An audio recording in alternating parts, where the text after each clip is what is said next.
हरे कृष्णा। श्रीमद् भागवतम स्कंध 5 अध्याय 19 भारतवर्ष की महानता। इलावृत वर्ष की भांति भारतवर्ष में भी अनेक पर्वत और नदियां हैं। कुछ पर्वत इस प्रकार हैं: मलय, मंगलप्रस्थ, मैनाक, त्रिकूट, ऋषभ, कुटक, कौल्लक, सह्य, देवगिरी, ऋष्यमुख, श्रीशैल, वेंकट, महेंद्र, वारिधारा, विंध्य, शुक्तिमान, ऋक्षगिरी, परियात्र, द्रोण, चित्रकूट, गोवर्धन, एवतक, कुकुभ, नील, गोकामुख, इंद्रकील तथा कामगिरी। इनके अतिरिक्त अनेक पहाड़ियां हैं जिनकी ढालों से अनेक बड़ी तथा छोटी नदियां निकलती हैं। नदियों में से 2 नदियां ब्रह्मपुत्र तथा शौण नद तथा महानदियां कहलाती हैं। अन्य प्रमुख बड़ी नदियां इस प्रकार हैं: चंद्रवसा, ताम्रपर्णी, अवटोदा, कृतमाला, विहायसी, कावेरी, वेणी, पयस्विनी, शर्करावर्ता, तुंगभद्रा, कृष्णावेण्या, भीमरथी, गोदावरी, ऋषिकुल्या, त्रिसामा, कौशिकी, मंदाकिनी, यमुना, सरस्वती, दृशद्वती, गोमती, सरयू, रोधस्वती, सप्तवती, सुषमा, शतद्रु, चंद्रभागा, मरुद्वृधा, वित्सता, असिवनी और विश्वा। भारतवर्ष के निवासी इन नदियों का स्मरण करने से पवित्र रहते हैं। कभी कभी वे इन नदियों के नामों का मंत्र की भांति जप करते हैं और कभी कभी जाकर इनका स्पर्श और इनमें स्नान भी करते हैं। इस प्रकार भारतवर्ष के निवासी पवित्र होते रहते हैं। इस भूभाग में जन्म लेने वाले व्यक्ति गुणों अर्थात सत्वगुण, रजोगुण तथा तमोगुण के अनुसार विभाजित हैं। इनमें से कुछ अत्यंत महान व्यक्तियों के रूप में, कुछ सामान्य व्यक्तियों के रूप में और कुछ अत्यंत निम्न व्यक्तियों के रूप में जन्म लेते हैं, क्योंकि भारतवर्ष में मनुष्य का विगत कर्म के अनुसार जन्म होता है। यदि प्रामाणिक गुरु के द्वारा किसी भी मनुष्य की स्थिति निश्चित की जाए और यदि उसे 4 वर्णों ब्राह्मण, क्षत्रिय, वैश्य और शूद्र तथा 4 आश्रमों ब्रह्मचारी, गृहस्थ, वानप्रस्थ तथा सन्यासी के अनुसार भगवान विष्णु की सेवा में रत होने का उचित प्रशिक्षण दिया जाए तो उसका जीवन सफल हो सकता है। अनेक जन्मों के पश्चात मनुष्य को अपने पुण्य कर्मों के फलित होने पर शुद्ध भक्तों की संगति का अवसर प्राप्त होता है। तभी उसके अज्ञान रूपी बंधन की ग्रंथि कट पाती है, जो उसके नाना प्रकार के सकाम कर्मों के कारण जकड़े रहती है।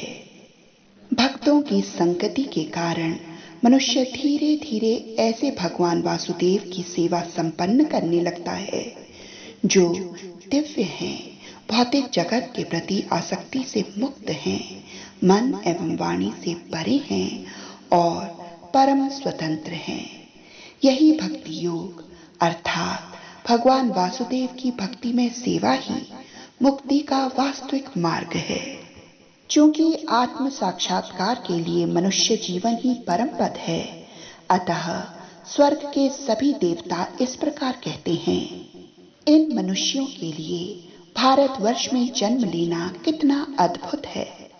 इन्होंने भूतकाल में अवश्य ही कोई तप किया होगा अथवा पूर्ण पुरुषोत्तम भगवान स्वयं इन पर प्रसन्न हुए होंगे, अन्यथा वे इस प्रकार से भक्तिमय सेवा में संलग्न क्यों कर होते।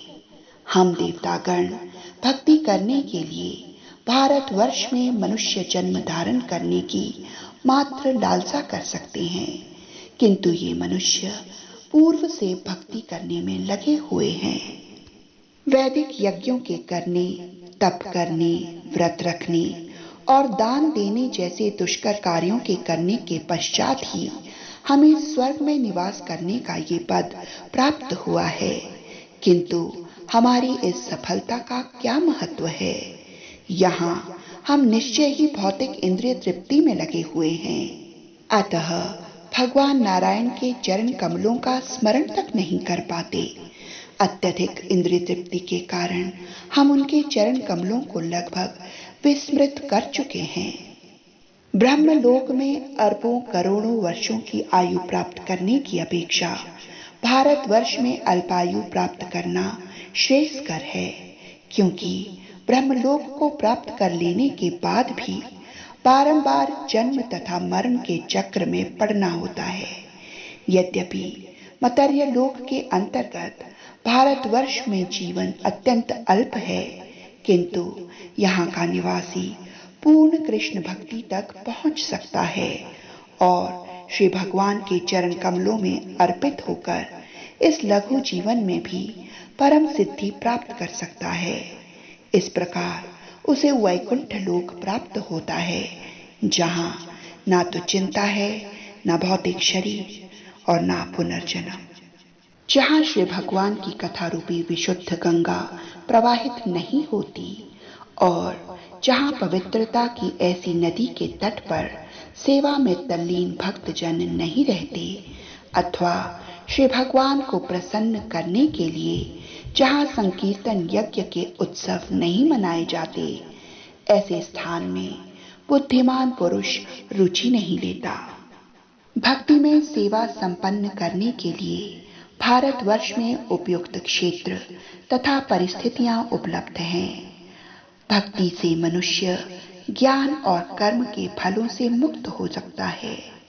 यदि कोई भारतवर्ष में मनुष्य देह प्राप्त करता है, जिसके साथ संकीर्तन यज्ञ संपन्न करने के लिए उपयुक्त शुद्ध इंद्रियां भी प्राप्त होती हैं, लेकिन फिर भी यदि वो भक्ति को नहीं अपनाता, तो वो उन जंगली पशुओं और पक्षियों की भांति हैं, जो मुक्त किए जाने पर भी असावधान रहते हैं और शिकारी द्वारा पुनः बंदी बना लिए जाते हैं।